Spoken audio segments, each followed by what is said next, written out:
Greetings all, this is Hairy Nick. And this is a less hairy Justin. Righto, so we got a bit more information on Epic in X-Wing. Yes, we're talking about today the Imperial Raider. Now, they did talk about this in the last Epic article, and now we finally got a bit of more information. So it's slated to be released in the fourth quarter, which is also the time period they're talking about releasing everything else, and the code actually sits somewhere between the conversion pack and the Corvette and Sea Rock. Not that that really means anything. FFG have released things out of order before. Yeah. It's probably more to do with their development cycle more than anything else, if I had to guess. Okay, well, hopefully it'll still be coming out roughly the same time. Yeah, before the holidays, that would be ideal. Also a very cool ship. Obviously, we're players from first edition, so we have no desire to buy this one. Apparently there is a slight different paint scheme on this one. There is engine washed on the back of it. Yeah. Do I want another one? And then I could have one in the first order and one... That's right, you could paint one black. I could teach you how to airbrush and put a jet wash on the back of yours if you really wanted to. That's something we could think about anyway. So this article actually does not give us a whole heap of new information. There is this spread here that we can see a bit of a more close-up shot of some new cards, as well as these two pilot cards. Apart from that, nothing really all that new. Let's actually just start off with these pilot cards. Just reiterating again, Epic ships now have pilot cards. They don't just have ship cards like they did in first edition. These have the pilot skill of 8 and a 0 at the bottom. Now, I know that you're used to saying pilot skill when you see an 8, but it's called additive now, Justin. I know. I'll get there. Looks like, based on what we can see here, the top number is activation during the activation phase. The bottom number, because there's a little target next to it, I think that means activation during engagement. A separate number for both. That would make sense. And what we can see so far, all of them are 8-0, apart from the Gazanti, which is 7-1. Which I'll put up on the screen, which is kind of interesting. If they activate alongside all the regular ships with their top initiative, it means the Gazanti actually clashes with Null, which is kind of weird to think about. I kind of want that to happen, though. Yeah, that'd be kind of weird. So FFG did talk about there being like a separate order of activation for Epic ships. Given that there's actually a separate symbol for this attack, I think that's what they're talking about. Unfortunately, the article doesn't really explain that or any other Epic rules, which I'm a bit sad to see, actually. I was really hoping that at least explain part of it. But they do separate articles for rules anyway, so whatever. I think the bottom number is going to be a separate activation either before or after regular ships, but the top number is going to be an activation during activation phase. I'm sorry, I know I see activation all of the time, but that's the terminology we use in this game. Yeah. Whatever. So it actually flies in order with the rest of the ships. That's what I'm guessing right now. I hope so. And just looking at the spread down the bottom, a 4 primary attack with the 180. Yep. That's pretty powerful, but it was pretty powerful to begin with in first edition. It should be so it can fire forward and broadside pretty effectively. Yeah. 0 for agility. Makes sense. I think they're all 0 agility, actually. Yeah. 20 hull. Yep, seems about right. That's huge. It is huge. It's literally huge. Also, 8 shield and 6 energy, and they have 2 little carrots next to each of these values. Yeah, so we were talking earlier, we probably think that it's something to do with recharging 2 every turn. That makes the most sense. One little carrot, or whatever they call it, recharges 1. That's for charges and force tokens, I think, so far. That would make the most sense anyway. I know in first edition there was some kind of system with exchanging energy for shields. Sorry, I didn't play much Epic in first edition, so I don't know exactly how that worked. But given that both of them just seem to recharge separately, and there does not seem to be that system implemented here, which we'll talk about in a second because of the reveal of one of these cards. That's just the indication I'm getting. I think this is probably just a bit cleaner, if I had to guess. I mean, that's a lot of what second edition is about. I get the impression in first edition, FFG made Epic complicated, but kind of accepted the fact that that's what we were signing up for. And I think in second edition, based on these kinds of things, it looks like they're trying to streamline it and make it a bit more accessible. Again, focusing on casual play, all that kind of stuff. That would make sense, yeah. Yeah, for sure. Also, just quickly, I'm not sure if this is going to mean anything, but we don't see the shield and energy ratings on the first order collaborators. Maybe that might be slightly different. Nor the actions. Yeah. I'm going to guess not, but it's possible.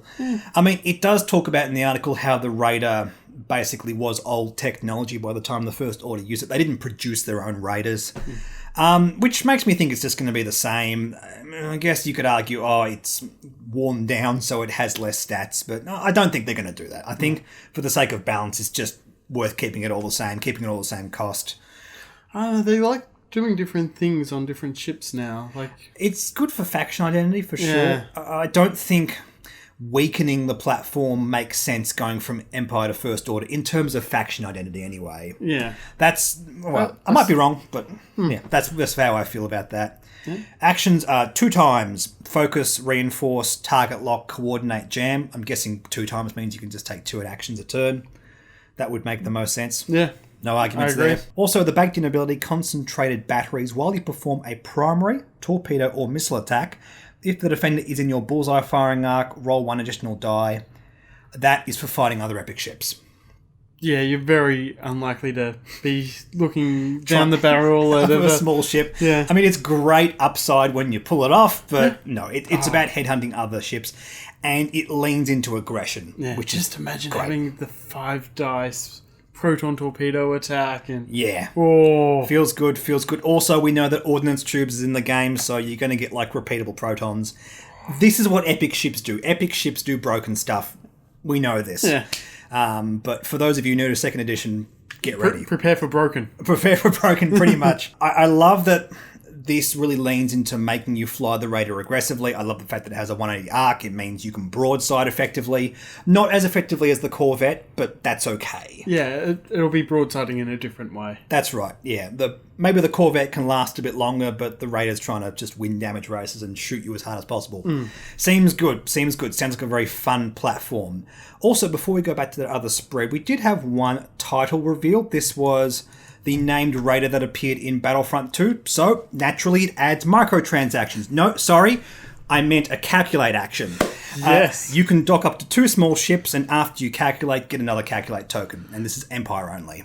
Yeah, which makes sense. Hopefully we'll get something for the First Order as well. There is a list of all the included cards if you take a look at the product on FFG's website.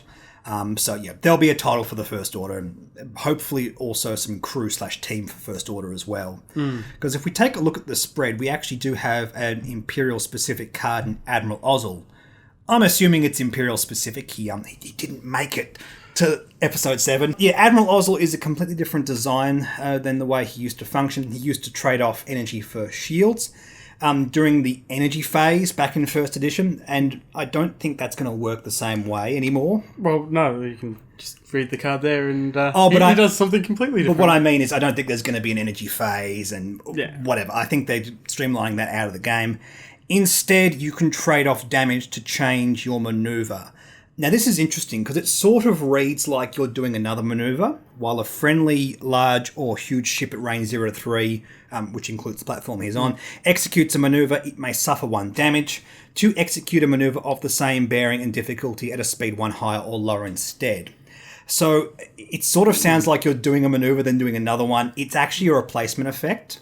Yeah. And the reason it does not read like R2A6 or Flight Coordinator or whatever those cards are, where you physically change your dial, is because this actually allows you to perform maneuvers that are not on your dial. So if you're flying with Admiral Ozzel alongside, or potentially on, if he's allowed to go on large ships, a Lambda-class shuttle, suddenly you can do 1 and 3 turns, which is great. Oh, that's going to make it very maneuverable, isn't it? Also, in the case of the Decimator, there's a very interesting upside in the way he's worded. Because he is not referring to the dial again, you can dial in a 2 hard, dial it down to a 1 hard, and it's no longer red.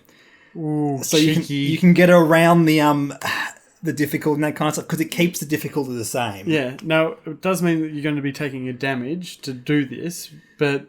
It's a Decimator, man. Who cares? You're still going to feel pretty good. It means that the Decimator could then take actions after it moves, which could be the difference between sinking 1 or 2 extra hits.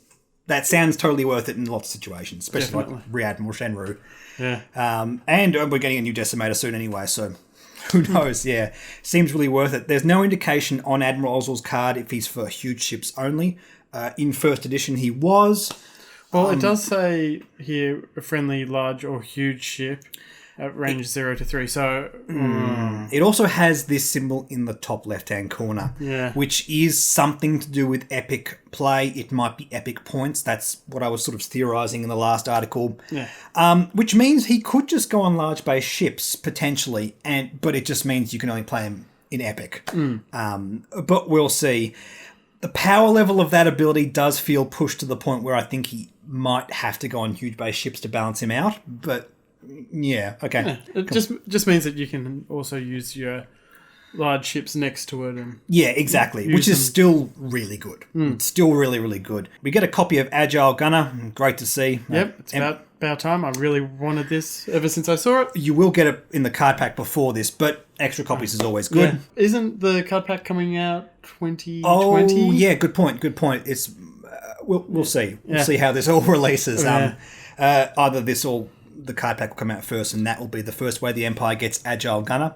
We also have what looks like Bombardment Specialist, which adds an action, and while you perform a attack or something, you may spend a something token to increase the armament something by 1 to a limit of 0 to 5, which makes me think it's something to do with range, but I don't know. Yeah, that could make sense. This doesn't really seem to link to anything that came out in first edition, unless I've missed something. Yeah, also, you can't really increase the range of missiles or anything like that to a range of 4 to begin with. It doesn't seem to have the right wording for that, though. Yeah. I mean, unless there's a missile that has range 4 to 5 that comes out with an epic ship. I doubt that's going to be the case. Also, we have a quick build card here which confirms some of the upgrade slots here. We do have a copy of Captain Nita that has, I think that's crew and epic next to it. Yeah. Ordnance tubes is a hard point. Turbo laser battery is another hard point. Advanced proton torpedoes is a torpedo. Concussion missiles is a missile. Ordnance team is what I would expect to be a team. That would be silly if it wasn't actually, come to think of it. It has the word team in it. That's it. Team. I love the word team. Also, we do have a few tokens down the bottom here. So, epic ships now interact with Ion. Cool. Yeah. We knew that from the last article, but that's... So, maybe it'll take 4 Ion to ionize them? Possibly. Maybe even more. Epic ships used to do something weird with iron, like it would interact with energy or something. We also have this here, this up arrow turret. It sounds like a token that you would spend to rotate your arc, kind of like a Luke Skywalker effect. Again, we're sort of focusing on epic ships, so again, broken stuff, it's going to happen, whatever. Now, we do know that these come with turret indicators. So, I mean, we originally theorized that maybe the base of that peg wouldn't allow for a turret indicator, so we use these tokens instead. That'd get very messy, though. Yeah. Very hard to track, so that would not be ideal. I don't think that's what this is. I think this is like a token that you get and then you can spend it. Maybe after you fire a weapon, you can rotate your turret and fire another weapon. Oh, yeah, okay. It might be the action that this team card here grants. Maybe it's a rotate turret in the future token. Yeah. That's a weird way of putting it, but there's so much that we don't know. I'm pretty sure it gives you some kind of agency to rotate your turret out of turn. That's what I'm assuming here.